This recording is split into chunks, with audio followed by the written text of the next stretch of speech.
I once read a study that said upwards to 80% of straight women admit to faking orgasms. That these women make conscious vocalizations in order to boost their partner's ego rather than as a direct expression of sexual arousal. They use these sounds to speed up their partner's ejaculation due to boredom, fatigue, discomfort, and/or time limitations. Now, up to 92% of these participants felt very strongly that these sounds boosted their partner's self-esteem. And you know, it seems so fitting. Because ain't it always a woman's responsibility to deny herself for a man to crown himself royal when he really be the taka on the bottom shelf? Sacrifice for his self-esteem so he can huff, puff, call himself king, call him daddy, a master of the pussy when the only credentials he got is being birthed out of one. But anyway, further studies show that women do this because their men are so goal-directed.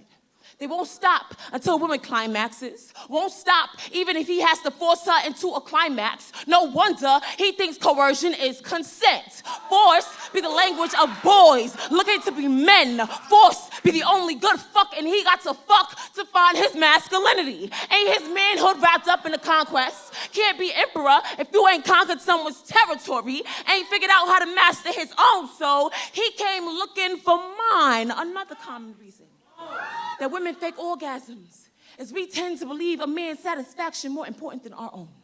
We women raised to sacrifice, to take the blame for a man's lacking, martyr ourselves for masculinity, the antithesis to accountability, so we just swallow his insecurities. We moan when we mean move, endure despite discomfort as a man crashes against our cervix, searching for his confidence in our reaffirming cries. Worldview tell us pleasure ain't our birthright, so we don't give ourselves the right to sex on our own terms. You know, I started this piece prepared to talk about men only. Give them the satisfaction of resting on my tongue yet again.